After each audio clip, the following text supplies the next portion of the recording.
Commanders family, we have a special rivalry episode for you.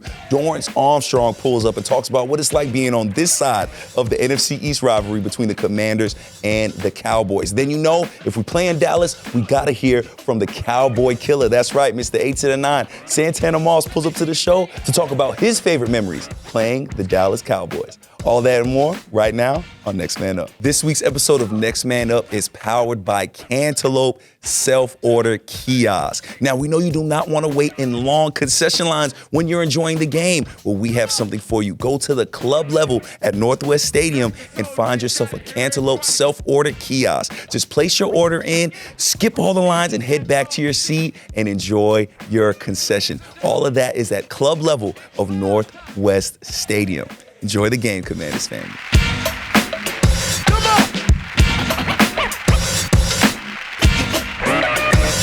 Commanders family, for our next man up, we had to bring somebody on that's very familiar with the NFC East and how important these rivalry games against the Cowboys are. But this time he's on this side, our next man up. Dorance Armstrong. Dorance, brother, how you doing, man? I'm good, baby. What's going on? Oh, man, I'm happy to have you, man. It's crazy how fast the season has flown, because last time we sat here, you had just put pen to paper. So since then, man, how has everything been? How's it been adjusting to the DMV? Man, it's been good, bro.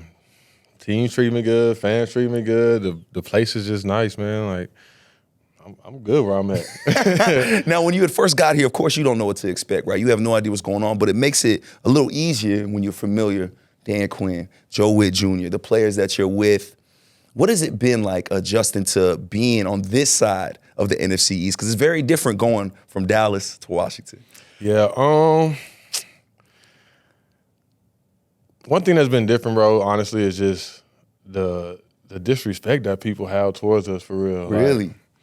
Like obviously, we just a new team now, and like just the past, people just reflect off the past too much. And now that we got a whole different squad, you know, we fighting for our respect across the league, and I enjoy that. You know, I want people to recognize that we put in the work just like anybody else, and we can come out and win games as well. And one thing you're going to get respect from, though, is this fan base, man. You've gotten to play against this fan base quite a lot, but now you're playing with this fan base. What is it like having that 12th man out there with you? When they get loud, we got another home game coming up. What is that like having that fan base behind you? That means everything, bro. They get amped up on third downs and stuff like that, and that give us more energy because we know once we make that play, they're going to go crazy too. So it's a party out there, man. And everybody knows your name now, man. It seems like you are making plays constantly. Even if it's not sacks, you are getting plays all around the field, man. What about this season is working for Dorance? Man, if I can't get to the quarterback, I'm definitely trying to find whoever got the ball. Yeah. And with that just being said, I'm just out there playing the game. How much easier was it coming to a new team, having a guy like Dan Quinn here who already knows who you are, knows about you, but also having a Joe Witt Jr. who's familiar with you as well, and now you're defensive coordinator? It was easy. I was just able to come here and be who I've been the same time I've been with them. So it wasn't really nothing new that I was doing different. I was just getting more reps now, and they trust me to do what I do. And that trust has been great to see, man, because Joe Witt Jr. was not your defensive coordinator, right? He's a secondaries coach. He's getting his first stint as a defensive coordinator. What about Joe Witt Jr. makes him so special and has this defense humming the way it is? Just to have a simple defense, you know, all he preaches is run and hit, run and hit, run and hit. And if you do that, bro, the game take care of itself. Guys flying to the ball, all 12 guys flying to the ball, all 11, I mean, and just having fun, you know, celebrating with your guys when they make plays, and they love it just as much as we do. So we get turned up, they get turned up, and it go crazy, man. We just having fun out there. And you mentioned the word fun, man. What about it is so much fun? Because everybody says that. Everybody that comes and sits in this chair says they're having a good time, that they're happy and having fun. What's making this so fun compared to what you're used to? Bro, the winning. The winning take care of everything. Yeah. You go out and win, you just have fun, bro. The game just, I don't know, bro. But when you win, you win. And I haven't won as many games in a row consistently since I've been in the league, I don't think. And so, like, for me, it's like we riding that wave of momentum. And even when we get a setback, you know, we still riding our momentum, but we correcting ourselves as we go. So it's never really a dull moment. We never doubting ourselves, never get too tight. You know, we just look forward to keep getting better. What goes into that decision-making for you to say, you know what, things are going okay in Dallas, but I'm going to leave Dallas, I'm going to come to Washington, a division rival, and come play for this team? And what makes you leave Dallas and come here? Man, it was my time to go, honestly, and I'm thankful for Coach Quinn and the other guys that they made it easy for me to have another place to go to and call home. Man, I got to imagine that relationship with Coach Quinn was really something that you leaned on. And, you know, he was your defensive coordinator, but now he's your head coach. What have you seen from Dan Quinn in this new role? Because you got to see him beforehand. What has it been like seeing him be a head coach in the NFL? I think it's pretty cool to see him take over the whole team. You know, he was always a player's guy, but like you said, I only seen him for the defense, so I only knew how he was around our guys. But now seeing him have his hands full with everybody, ain't nothing changed. He's the same guy. More responsibilities, and you can tell by just the locker room that everybody loves who he is. Everybody loves who he is, and it showed why guys like you, guys like Fowler, came and played for him. They want to play for him. You even heard guys on other teams say, I want to play for Dan Quinn. Talking about Fowler, man, something you two got is just working. Y'all duo itself is just looking real good. Fowler is going crazy. I think he's like top 10 in sacks, man. How happy does that make you to see your partner, man, your brother, doing so well, because you have a lot to do with that as well? No, I'm extremely happy for him, man. I've been with him, going on, this our 4th year together now, and we've both had our ups and downs, and our season hasn't always been how it wanted to go, but he said it before the season even started. He said this is going to be his best year of his career, and he's doing that right now, and I'm extremely happy to see him doing that. And you listed the things that made you decide to come out over here. Did it play a role at all knowing you'd be playing your former team twice a year? Did that kind of add a little extra spice to it? Once I actually was able to make the decision on where I wanted to go, it definitely instantly like, oh yeah, them boys on the schedule twice. Yeah. And it's funny though, because it's my first time being on another team, so I never knew how guys really felt. I mean, I did, but I didn't know why they felt how they felt versus playing the other team. But now I see why. So explain to us why, because now you're in it, now you're feeling it. What is it that you're feeling that you're coming, because you haven't got to see them yet. This is the first time you'll see the Dallas Cowboys. What is that feeling like? I mean, I feel like I just know those guys. Like, I've been with them for so long. I mean, obviously they got different coaches, different scheme and all that stuff. But as far as like knowing the player who you're going against, I feel like I know him pretty well. Do you feel like you have something to prove because it's a team that allowed you to walk away and go to another team? Is there a little extra there? Just a tad. They let me loose here. I'll get to able to just go out there and play free. And that's something I wasn't quite able to do there. So now that I'm able to do that, I'm getting a lot more plays. I'm just out there playing, get a better feel for the game. Just able to make more plays off that. Why has it been easier for you to play freely here? How do I say this? All right, guys like D-Law, Micah, those were their guys, Yeah. So I was just pretty much a backup guy to those guys, and that's not the case no more, More opportunity. Yeah. You're getting more opportunity, and there's guys on our bench that are young guys that are waiting to get that opportunity. What advice would you give young NFL players all across the league on how to deal with that? Because you know you're good. You know you're the man. You know you could be out there, but I know it's tough having that patience. For sure. I tell those guys all the time, bro, I look at it as a blessing because I done sit behind guys like Robert Quinn, Alden Smith, Everson Griffin, DeMarcus Lawrence. Like, I learned so much from these guys who've been top 5 in the league, and I've grown up watching those guys. So when they came in, I was trying to learn as much as I could, and I did. And now that is all paying off for me. So that's what I tell those guys, bro. Just be patient, learn the game, let your body develop, and just take as much as you can from each person that you like from their game. And now you've been patient, and now you're here, man. Now you're a starter. Now you're about to face your old team. Are your teammates kind of leaning on you a little bit more this week, asking like, hey, because you're so familiar with this team, are guys kind of leaning on you and saying, hey, man, like, how do I do this? What do you expect here? Has that kind of been going around in the locker room with you, Fowler, and Coach Quinn? Yeah, especially with the D-line, give the guys my 2 cents on what I feel like, how those guys play, how they set, what they good at, what they not good at. So yeah, that always plays a part. It's a little advantage. Yeah. Because even with Tyler coming over, he giving us what they had. So like, you gotta love that. Yeah, for sure. We gotta love the inside track, man. And you have said it coming up to this week while you talk to the media. You said this one means a little more. There's a little extra there. Can you just explain that a little more and what it's gonna be like for you going on that field, seeing your former team? Because again, this is your first time ever being on a new team. This is all different for you. Mm-hmm. Man, I don't know, bro. It's just it's just one of those feelings, Familiarity, I think that's what it is. Yeah. I know literally everybody in the organization, so like, I know seeing them for the game, everybody gonna be happy, but like, now they got to get it. And then after the game, we can be cool again. It's crazy to hear you say that with like a big old smile, like, yeah, they got to get it. Yeah, for sure. Knowing the damage you're about to do. And man, you can talk to these NFC East rivals. Yes, this is your first time being in this position. However, you know what these NFC East games mean, especially Commanders, Cowboys. Now you're on this side, now you're in the burgundy and gold. Talk to what those rivalries mean and what you get from that fan base when you have games like this. I mean, when you go on the road, bro, like the division is tough itself, just like Across the board. So Philly fans, they're hectic. New York isn't as bad. Dallas, they're just The worst. they're man.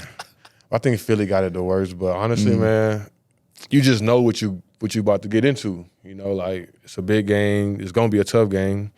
So like going into the game, the whole week it's a big one. It's a big one. And literally, like every game is a big game, but these are the ones that we gotta have. Yes, sir. In order for us to keep playing in February. And a big advantage you guys are going to have Sunday is this fan base. So, Dorance, before we let you go, look into that ISO camera right there and talk to the fans directly. Tell them why they need to show up and show out for our Commanders.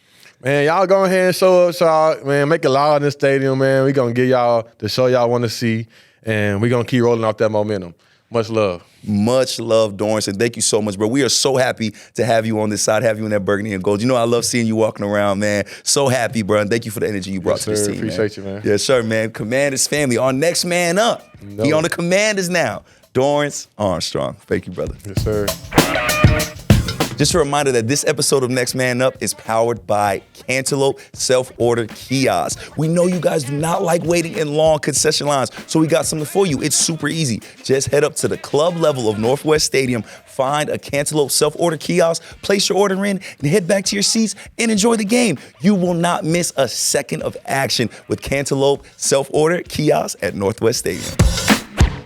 Commanders family, for our Next Man Up. It's probably your favorite Washington legend of all time, if I had to guess. I've walked around buildings with this guy, whether we were home, whether we were away, and everybody knew this cat's name. Mr. 8 to the 9, one of the greatest receivers to ever rock burgundy and gold, my brother, Mr. Santana Moss, bro. How you doing, man? I just need you to come with me everywhere I go and do intros. You know what I mean? What's up, man? Listen, man, you know that's my job, man. We do so many shows together. And I was telling you before we started, it's weird, like, sitting here doing this because we have so many conversations. I know so much about you, but I don't think the fan base gets to see the side of you that the rest of us in the studio get to see. You know what I mean? Like, even through your career, you weren't very talkative.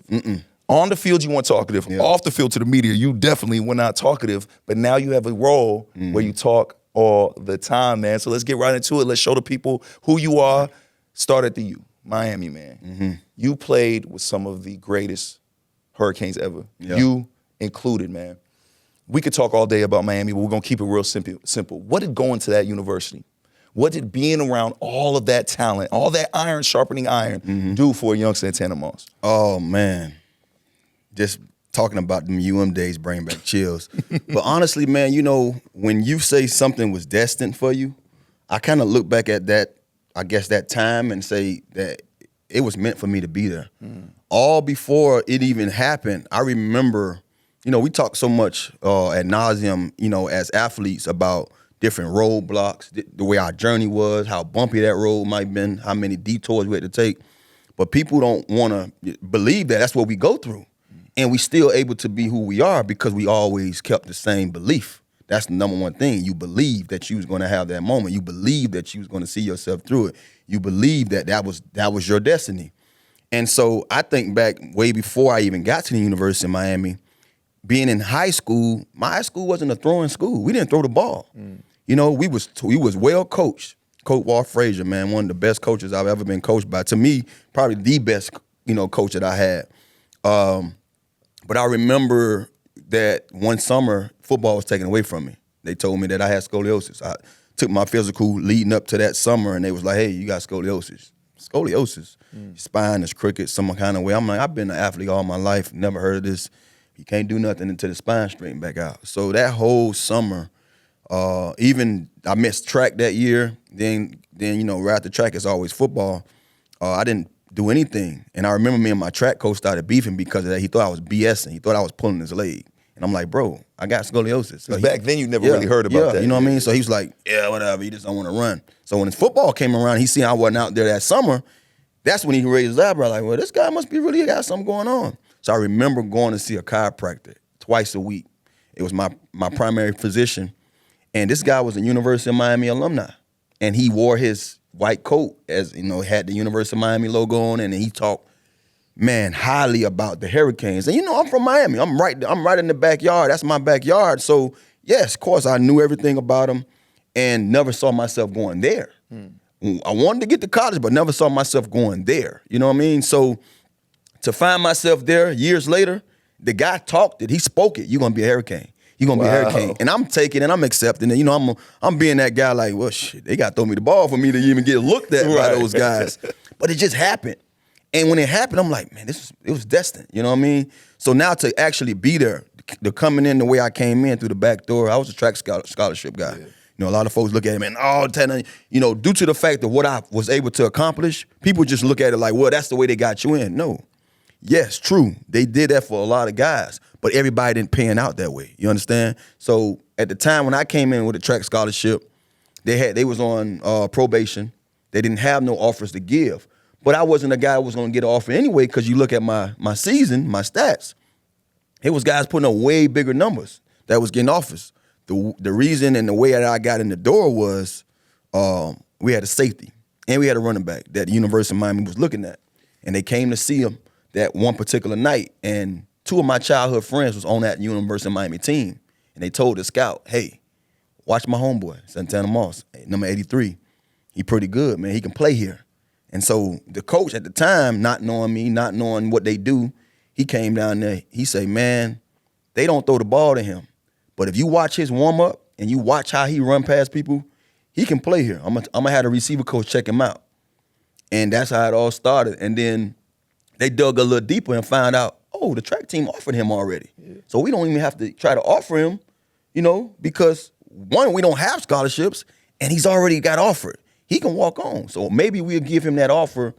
We'll call him and talk to him and give him that offer and see if he accept that. And if he accept that, then he can easily walk on to this team. And so that's how I started, man. And I think, you know, when I got there, it was crazy because folks kind of dissed me or said, bro, you stupid for taking that track scholarship and walking onto a football team when you had other schools up north that was going to give you a full ride for football. And I'm like, bro, this is an opportunity in a lifetime. Hometown team. I'd rather take it here because I feel like, you know, the reward would be much greater if I make this team than me going to play in a cold somewhere where I'm going to be homesick and not going to have my family around. And I just felt like I betted on myself. I honestly told myself that if you're a football player, you should be able to play at any level. You shouldn't have to go play elsewhere or feel like you accepted because they gave you a different ride or different opportunity elsewhere. And to me, before I can get to talking about playing with those guys, that's what stand out the most. Man, and that's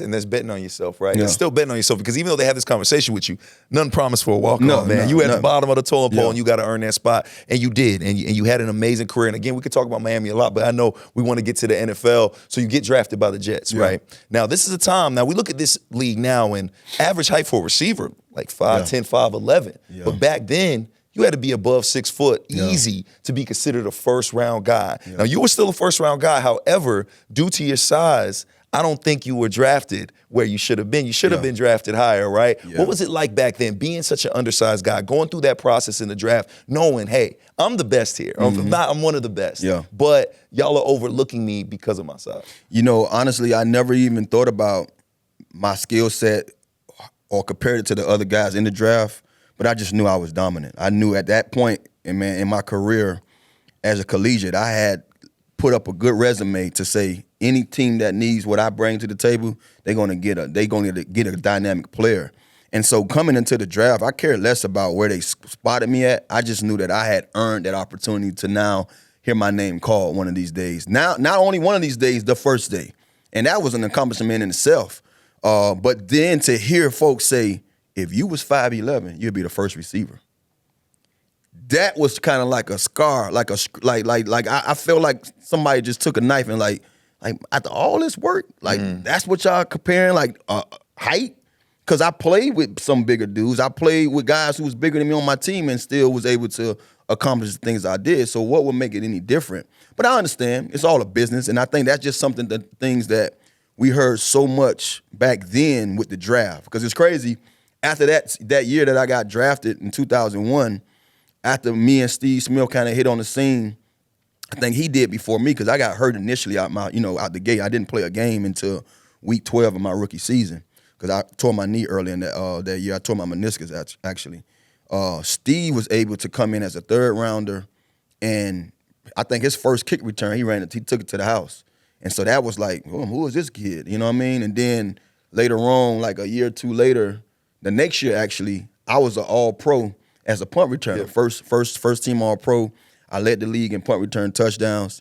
Now every guy, me and his size, was able to get that recognition for being dynamic in our own way and being a short receiver, and they allowed them to come in and go higher in the draft pick. I was picked actually that year, first round, 16 pick, and it's crazy that somebody had to be that guy to start it. And I think that you kind of can look at us as those guys and say, well, if these guys can come and play on this level at the height of what they're playing at, then these other guys should be able to come in and do the same. And you're one of the first to do it, and it hasn't really been done before. So you're in another position to have to prove yourself. Yeah, you were high, number 16 pick, but you still in New York. Okay, I got to prove myself. Yeah. I got to prove that I can do this and be more than just a returner. And then you start to do that, and then I believe year 4 or going into year 5, you get traded. Yeah. You get traded to the Washington Redskins, man. After, again, going through this whole time in New York, proving yourself, man, becoming the man out there.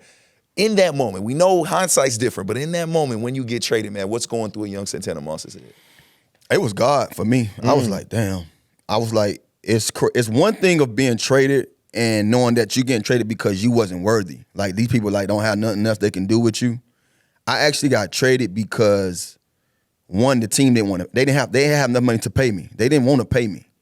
And then, on top of not being able to pay me, the team that I got traded to, which was the Redskins at the time, they had been trying to trade for me since year 1.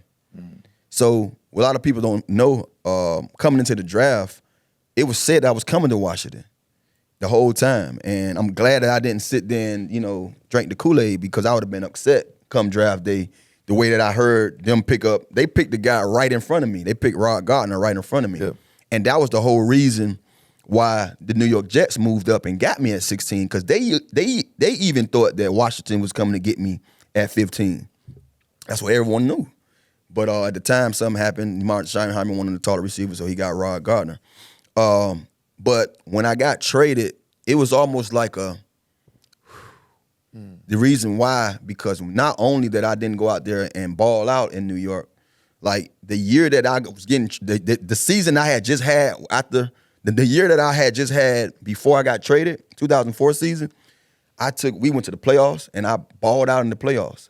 After having a year that year where it was up and down for me with my hamstrings, being the number 1 receiver, telling the team like, look, take me off a punt return, but I'm gonna still stay out here with a bum hamstring and be your lead receiver. And I did that. So I was able to keep proving to these guys who I was and my worth. And after that season was over with, I went into the playoffs. I believe the first game we played against San Diego, I had 100-something yards and a touchdown. The next week, I reminded them, like, hey, I took myself off punt return, but if you put me back there this week, I'm going to run one back. And, talking crap. I don't know what reason I even said that, but I did it. Did it like my second punt return playing against Pittsburgh. I ran it back. That was the first punt return in the postseason by a Jet all time, like ever, like in history. No other Jet had ran a punt return at that point in the postseason back. So accomplishing stuff like that, and then to hear that offseason, like literally, we lost that game against Pittsburgh. I believe Pittsburgh won the Super Bowl that year. Yeah. We was beating them the whole game. We missed 3 field goals to win that game. In Pittsburgh, we lost that game. By the time I touched Miami from New York, it was already my agent hitting me up like, man, the Jets promised us a new payday going into that season. Oh, wow. Now they trying to back out of it. Bro, I'm finna get you traded. And I'm like, no, bro, just let them. I say, what they saying? He's saying that they was upset that you took yourself off a punt return. So they using that as leverage to say, we want to get him one more, we want to see him one more year before we pay him. And my agent was like, I know you, Tanner. You're a good guy. You're gonna say, yeah, let me prove it to him again. But they don't deserve you if they're gonna do you like that, because you just exceeded your contract for what you showed already. Your first year was already taken from you. You came back a Pro Bowl, an All-Pro as a punt returner, a Pro Bowl alternate as a receiver the next year with 1,000 yards, and then this year you led the team again. And then you did what you did in the postseason. So they don't deserve you if they're not going to take care of you. He said, I know a place for you, and I end up here. Was that hard, though, to convince you? Because you're such a prove-it guy. Yeah. You want to prove it, and you just said it, man. It didn't sound like you were ready to leave New York. I'm not saying you're ready to leave, but you were going to go out there and still play for them. As much as a lot of people know me, a lot of people know my first. If you had to ask me going into the draft, one place I wouldn't want to go, that was New York. Wow. I didn't know nothing about it. It wasn't against no team. It was the city. You know, it was just what I saw coming up there the years before, you know, playing in the Big East. It was just something about the hustle and bustle that I wasn't cool with. I didn't like, you know. And I'm a Miami guy, and you know, we kind of feel like we have our city and our own rights, but it's something about New York that wasn't fitting to me. And so to actually have a chance to come there, I grew up there. So I kind of look back at the young me before I got drafted and say, okay, I'm okay now with New York. You know what I mean? It grew on you. It grew on me. Like, I'm okay with the grind, the grit, having to prove yourself, having to be accepted, because that's been my life. You know what I mean? I've always was told that I couldn't do this. I was always told I was too short for this. So now I was able to have to be put to the test again and win this city over, and I did that. So to leave, I really wasn't cool with it. I was like, nah, I don't want to leave now. Wow. But when you think about it, my agent like, look, bro, and it wasn't always, you know, peaches and cream over here, because it wasn't like these guys was over here dominating. Right. It was just, he was like, look, when it comes down to this business, you have to move when the chess piece tells you it's time to move. Like he said, it's all about you getting paid at the end of the day. He said, bro, you know how season 1 went for you. We didn't expect you to come out here and tear your knee before you played in the game. So we don't know what season 5 is going to bring to us. Right. So you can go out here with this prove-it mentality, and something else happened, and now they say this is why we weren't going to pay him. You see what I'm saying? Yeah. So he's like, bro, up to this point, from year 2 to now, you prove yourself in this league, both as a punt returner, as a receiver, and as a team that's willing to pay for you. And that's how I end up here. So now you look at it, was that trade probably the best thing that could happen It was, to you, like I said, it was God, because if you think about it, not only am I still here, you know, Yep. this is where they said I was coming in the first place. You see what I'm saying? Right. This is where the whole draft, every time my phone rung that week prior to the draft, it was always somebody in Washington. Yeah. Washington Post, Washington this, Washington. It was always NBC up here. Someone talking to me saying, hey, the team's very high on you. And it was Dan Snyder. He wanted me. He wanted me from day one. And, you know, come draft day, him and, you know, Schottenheimer didn't have the same kind of mindset. And so Schottenheimer picked a bigger guy. So that's where I felt like, you know, at the end of the day, it was meant. You know, I'm one of those guys, I'm big on, if it's meant for me to be here, then I'm going to be here. And that's where it was meant for me to be. So I ended up coming here. And you go your whole career, even before you get into college, right? You're a prove-it guy. Yeah. You're a guy, I'm going to come out here. I want you to doubt me. I'm going to feed off of that. But now you're coming to a situation where this team wanted you. Yeah. They're trading for you. They're coming here. They want you. What was that first year like? And what did you get that fire from, even though now you have a team that you don't got to prove it to? Yeah. They want you here. They gave it up for you. I mean, one, what I really wanted to do is come in here and hit the ground running. So knowing what I went through in New York, from the little soft tissue injuries that all accumulated off of my knee being torn that first year, I didn't know why stuff was happening, but as an athlete, as a pro, you start learning yourself, learning your body. I thank the Lord for the experience of having a guy like Curtis Martin, Marvin Jones, Mo Lewis, Terrell Buckley, you name it. Not to forget my guys who was in my room with me, Wayne Corbett and Lavernius Coles. Man, you couldn't ask for a better supporting cast, or I guess you can say veteran cast of guys to kind of teach me, you know, how to navigate through this league. And so by the time I came here, I remember when Portis first picked me up and was like, bro, come to my house. You ain't got a place yet. You going to stay here. I could see Portis was still in his Miami form. Like, well, we finna go have a good time, which I was all about that. But one of the things I've always done was separate, you know, work from having a good time. And even though it was the off season, I knew it was like, we up here working out. We in the weight room. We doing little stuff on the field. I got to be at my best. So I remember going into the room at night and Porter's knocking on the door like, bro, We downstairs playing cards or, playing video games. And I'm up there working on my art machine, getting my legs stronger, making sure my hamstrings feeling, because like in my head, I'm with a new team. It's not going to be no question about who they got when I touch that field. Yeah. And that's what my whole thought process was when I came here. I was about showing these guys from day one what I should have probably did as a rookie, which as a rookie, it's like so much going on, and I didn't expect my knee to go like that. I was having a great rookie start as far as camp. And it just, in the fan appreciation night, that thing went, you know what I'm saying? Yeah. So who knows, that could have been meant too, but when I got here, my process, the way I was thinking was like a veteran now. I'm thinking like a guy that's just determined to make sure this city and this team receive me well. You talk about God and like that divine intervention of you coming to this team and being a part of this. And it not only brought you all this success, but it also brought you one of your best friends ever.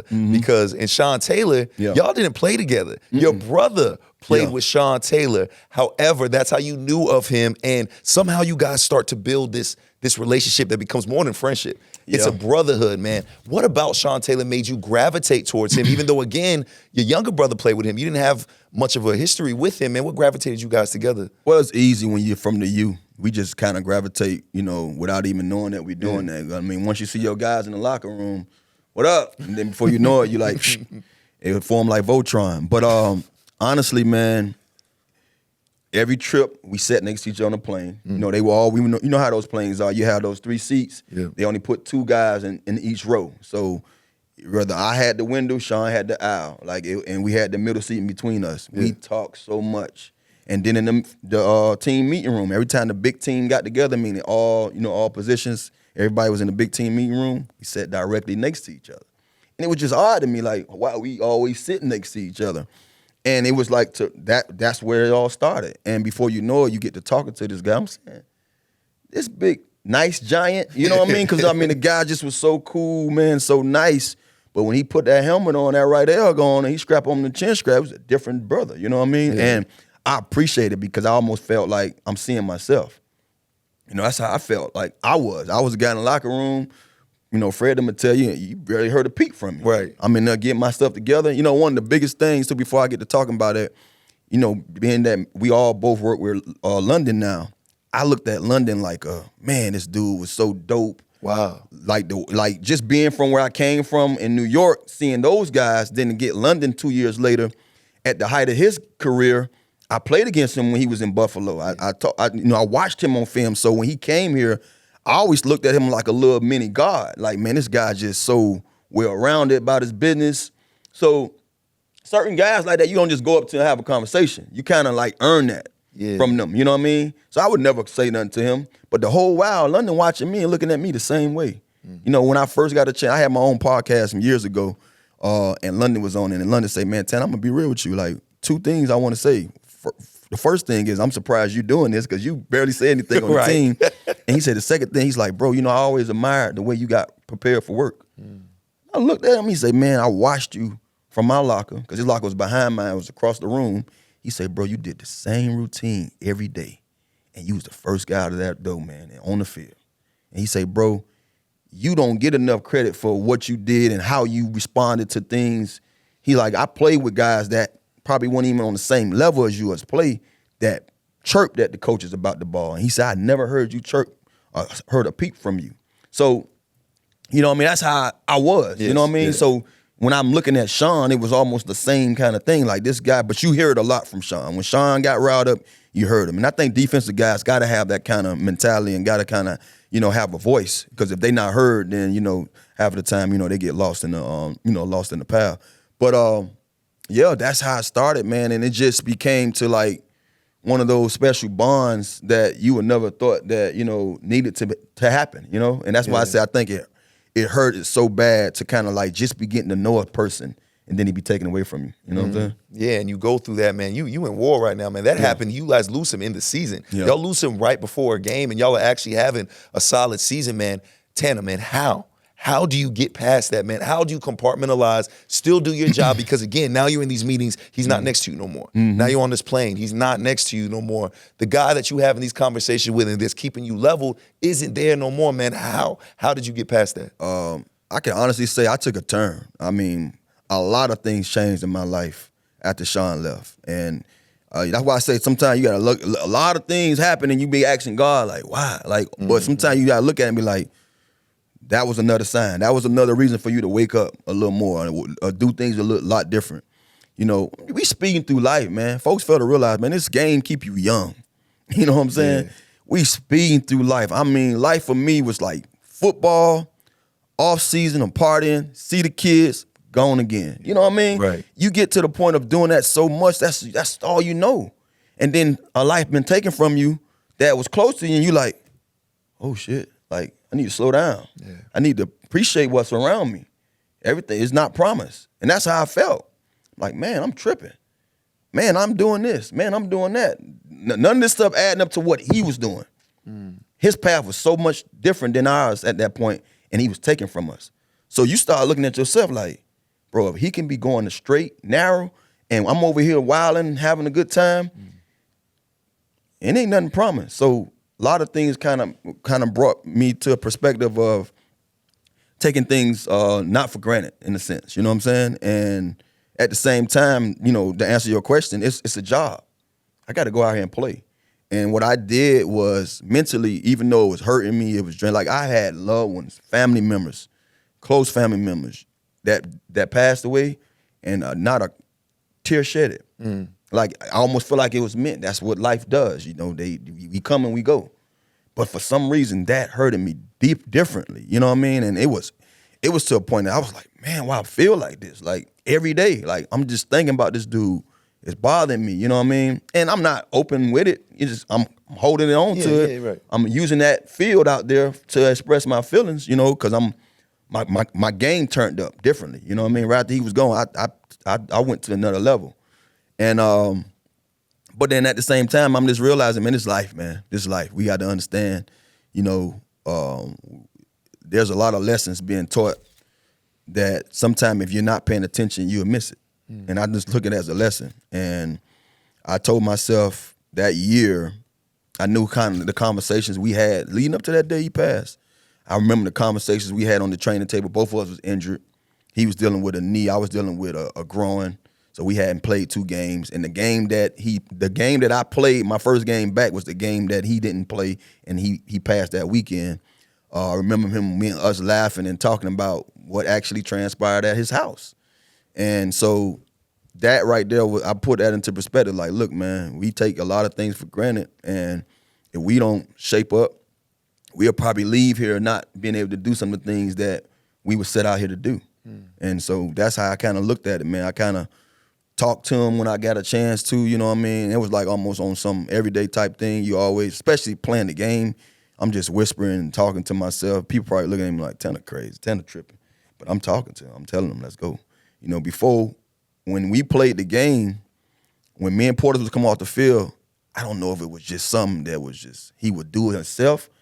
It seemed like we always passed each other. And it was almost like that nudge we gave each other, or if he put his hand out there like, all right, you know what I mean? Yeah. And I remember that Cowboy game, that Monday night game, when I went and scored, and he was like, he came on the field like, all right, I'm finna put him to sleep now.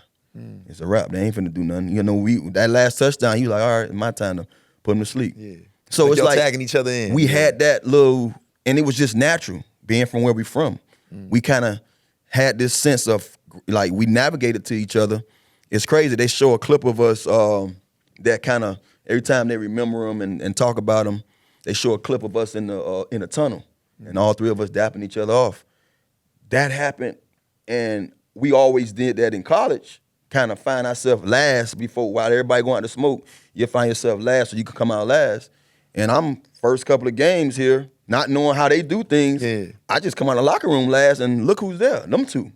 And we just kind of like, oh, we still doing the same thing. So it's just like we had this way of communicating without really communicating. Yeah. And that's what was special about the bond, you know? True brothers, man. True brothers, man. And you pointed out that you don't, in the moment, you didn't realize why this affected you so much, why this hurt so much more than losing, like, even, like you said, close family members. In hindsight, now that you've thought about it, do you know why that affected you so much? I don't know. I think because you honestly, like, I think in life, a lot of things happen for a reason.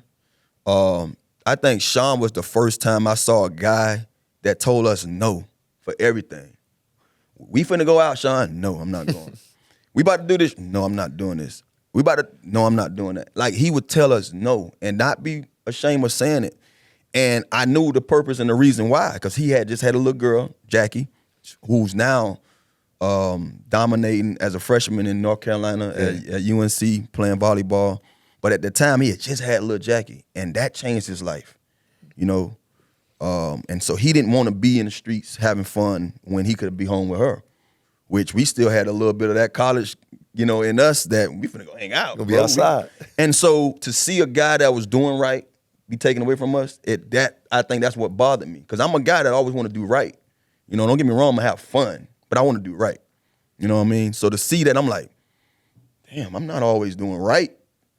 I'm not always doing what I'm supposed to do. And this can happen to a guy who's doing right, you know what I mean? Who's walking that straight and narrow, who's trying to make sure he's there for his loved ones and trying to be there for his daughter. Like, Tanner, you need to shape up. You know what I mean? So that's kind of probably why it bothered me so much, because I saw the good in him. Even when everybody else tried to see the bad, you know, people were trying to see the bad because how violent he played the game. Exactly. That wasn't him as a person. The person was a loving, you know, son, father, you know what I mean, friend that talked to you even when you didn't want to talk. You know, he would nudge me, what's up, Tanner? Come on, let it out. I'm on the plane like, bro, you know me how I get sometimes. Exactly, yep. I be in my own little, you know, little zone, and I have my head on the window, looking out the window. He like, and I'm like, this damn Sean, man. So I would try to egg him as much as I can, and he'd be like, bro, you gonna say something. He'll take one of my earbuds out. I'm like, bro, can you stop touching me? Nah, bro, we gonna talk, because if we don't air it out, you gonna take that home. And you don't need to take that home, bro. You need to lay it out right now. And so you have somebody doing that stuff, so it bothered me, bro. It used to have me so like, damn, this dude was kind of like showing me how to walk. You know what I mean? It was your compass. Younger than me, but showing me like, do things differently, Tanner. You can't bottle all that anger up. Because even to this day, I still have stuff. I be like, it bothered me, and I'm like, what's going on? Nothing. But that's who I you know, that's who I am. You know what I mean? So, you know, it's just, man, just thinking about it, man, it brings back, like, you know, your eyes get teary because you're thinking about the guy, man. But I think that's really why it hurt me so much, just knowing that this dude was special, not only on the field, as a human being, man. You know, he was a good person, and to see that happen to somebody, man, it puts you on guard. My life has changed drastically, you know, for that. Man, you get that perspective from him, man. And then even though you lose him, man, he stays with you. You say it, man. You talk to him on that field, man. You feel him. You hear him. It's almost as if every time you left that field, you still gave him that little elbow bump, man. You get a moment where you get a touchdown, man. A very, very big moment, man. And, you know, you have your celebrations that you're known for, but you take the time to throw up the 2-1 and show Sean Taylor love, man. In that moment, why was it important to show your brother love? Oh, man. Just to know he was taken away from us like months prior, and then here we are in the playoffs doing what he wanted to do, you know? And, you know, I'm a cry because that's all right, bro. You let it out, man. You let it out, bro. This is a safe space, man, and that's what we're here to do. And, you know, a lot of people don't get to see y'all be yourselves, man, and that's why this is important, you know what I mean?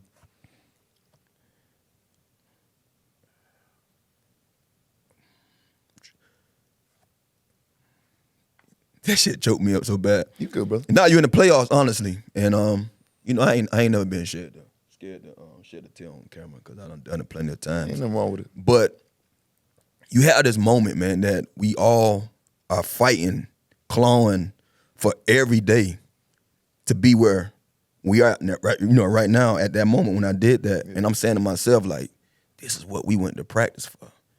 We now in the postseason again. We just lost this guy. And this is what we was talking about. This is what we was talking about, man. We can be in the postseason this year.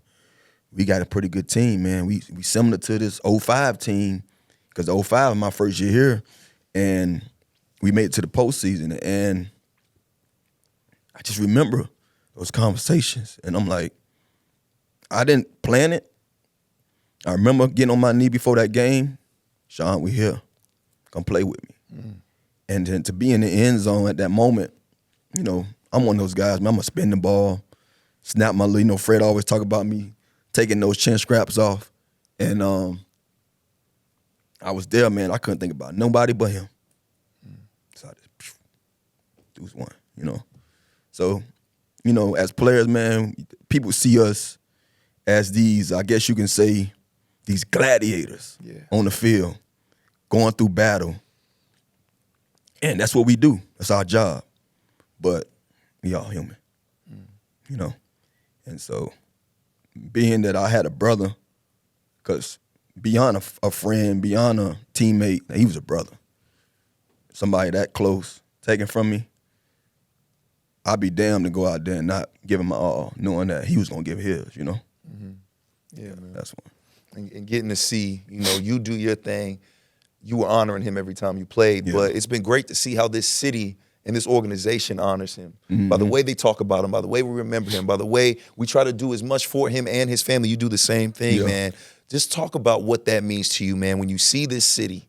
Because, again, you talk about all the hard stuff y'all go through, man. All the things that fans don't even know about that y'all are going through for this city. To see the city show that love back to Sean Taylor, man, what does that mean to you when you see that love?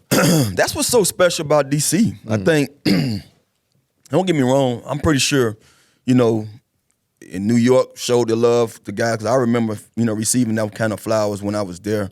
I remember even leaving from New York. One of the officers, I rode through the toll and didn't pay for it, and the guy pulled me. I'm like, man, look how you leaving us, not even paying the toll. But that's what the city, that's what football does.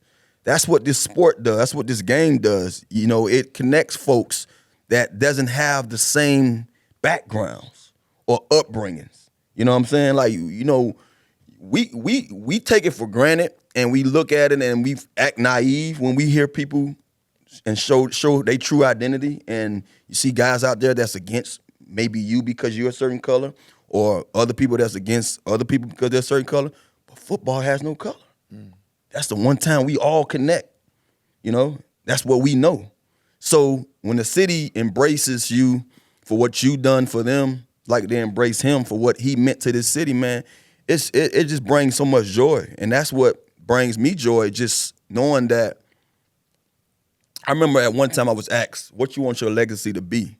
And you know, at the time, man, I don't rehearse this stuff. I don't think about legacy. Right. You know, half the time you don't even know what the hell legacy is unless you go out there and really look it up. And I'm like, I told the person, man, honestly, man, before I can say legacy and all this other stuff, I just want the people who pay their hard-earned money each and every game day to know that the guy who wearing that 89 jersey landing on the line for them. I'm going to fight to the whistle blown, to the last zero on that clock for them. And when it's all said and done, however they perceive me, they perceive me. And that's what I've always said. So when you see certain guys, you've been able to walk around with me, London, when you see the people give us what they give us, our flowers, because that's what they do. When they saying, what up, Tana, they giving you your flowers. The reason why I'm appreciative, the reason why I stop and take pictures, the reason why I sign autographs, because they don't have to do that. And they doing it out of respect for who I was to them and what I meant to them. So that's why I'm giving my respect back, because I feel like, thank you. That's my thank you. Thank you for seeing me. Even when I'm not seen right now, doing what I love to do.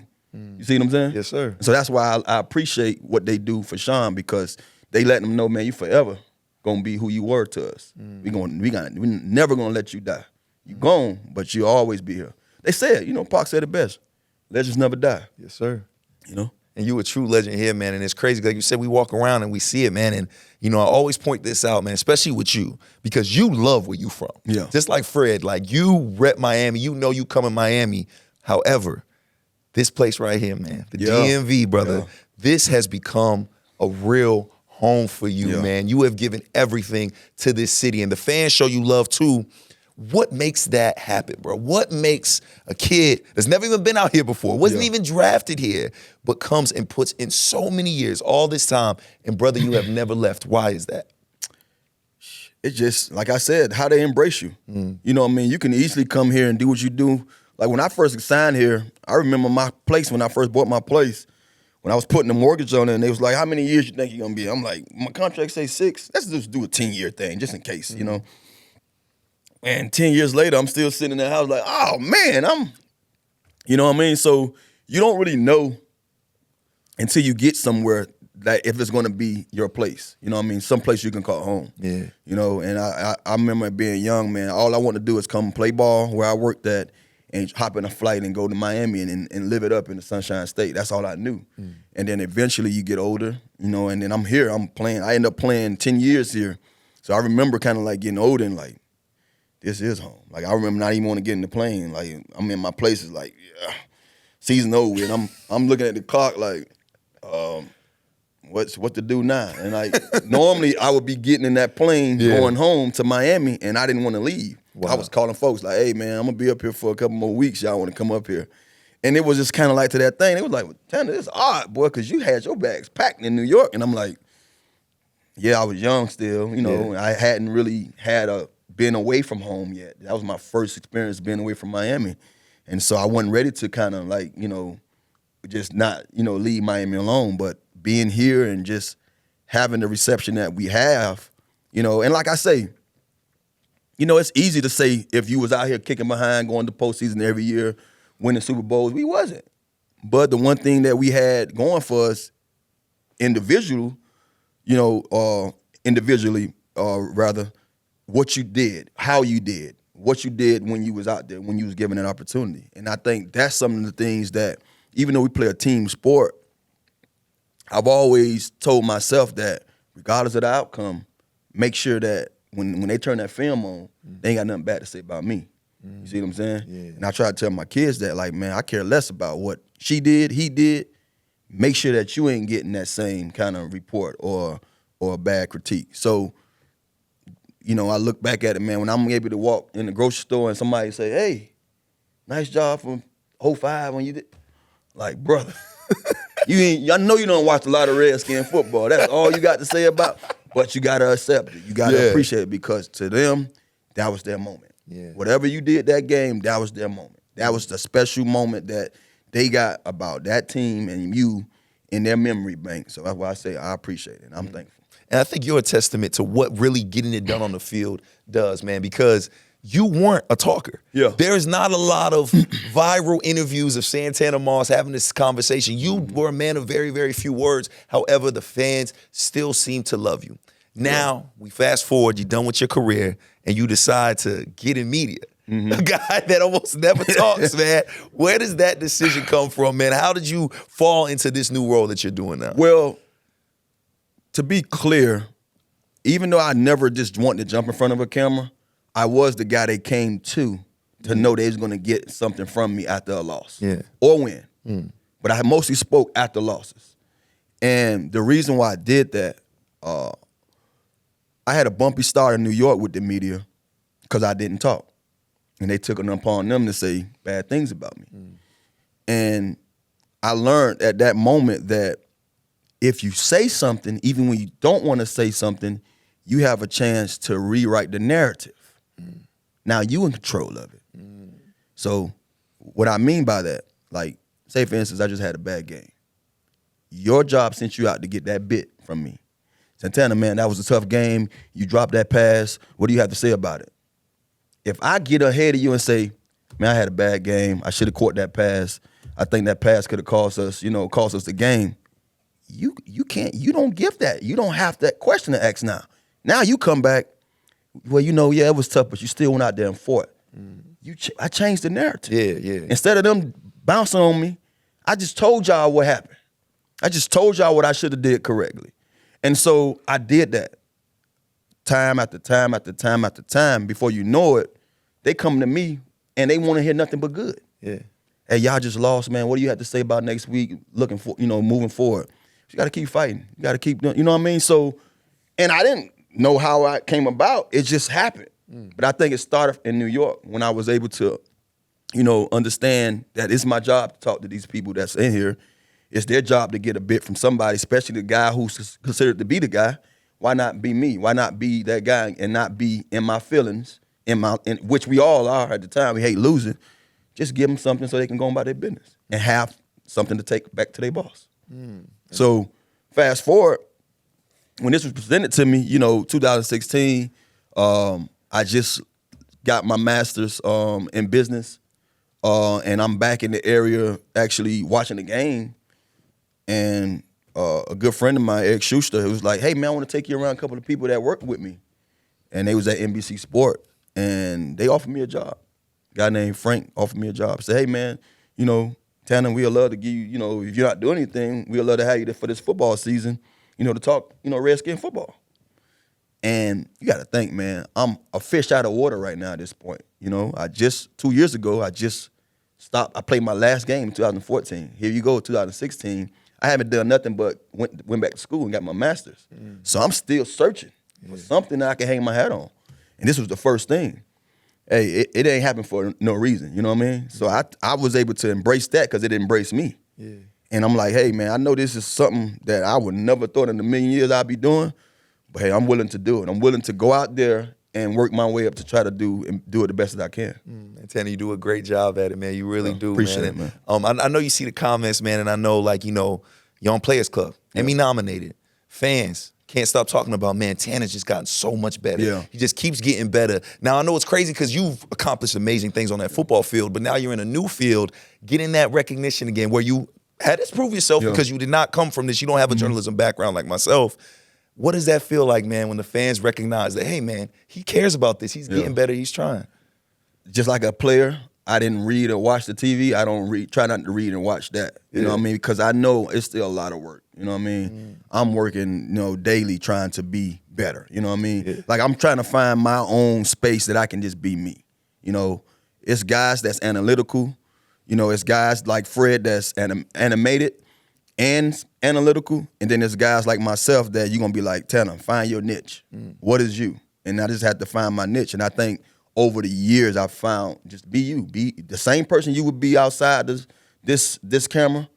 Be that person on camera. And I think that's what's starting to show a little more. I'm able to just say, hey, you know, if you think I'm cool, calm, collected, that's who I'm going to be. I'm going to be that person because that's all I know. Yeah. I can't be nobody else.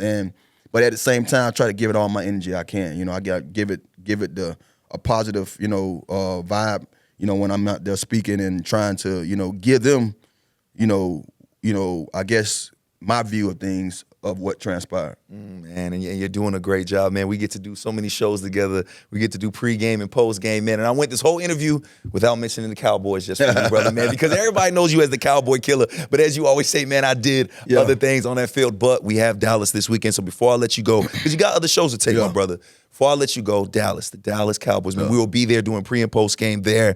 There's nobody better to talk about how heavy these rivalries are, especially for this city, especially for a home game, than you. Can you talk about what these games against Dallas means and why they are so special for this franchise? I think it just meant the world, man. I think one of the things about the Dallas game that stands out to me is when I was growing up, not even familiar with this whole rivalry, that's what you saw.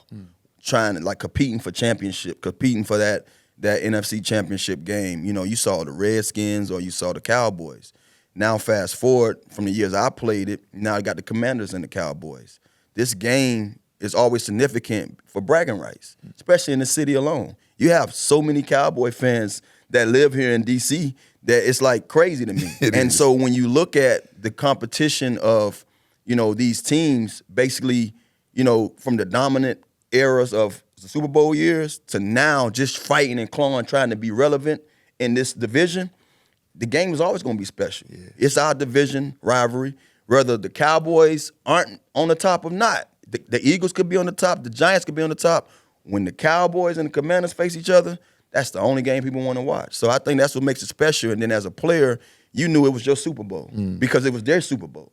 So you want to always shine in that prime time moment. Possibly the best rivalry in the NFL. And a lot of that is because of you and these big moments you made. Tanner, man, I appreciate your time, brother. I appreciate your candidness and your openness, man. I don't appreciate you getting me choked up. Brother, honestly, man, I know it was going to go there. You almost got me, man. My lip was trembling and everything, bro. But, brother, appreciate you, man. It's all love. That's why these conversations are important because, you know what I'm saying, at the end of the day, y'all are actually human beings, man. Exactly, man. Tanner, I appreciate that, bro. We'll have you back on again. Commanders family, our next man up is y'all favorite, Mr. 8 to the 9, Washington legend, the Cowboy Killer, Mr. Santana Moss. Brother, I appreciate you as always, man. Appreciate you. Yes, sir. Come on. Commanders family. I hope you enjoyed this week's episode of the Next Man Up podcast. If you want to catch our old episodes, you can catch those on the Commanders YouTube page or stream them wherever you get your podcast. Let's get this win over the Dallas Cowboys, baby. This is Next Man Up. I'm your host, Brian Colbert. Until next Friday. Cantaloupe is a proud kiosk partner of the Washington Commanders, making your game day experience even more convenient.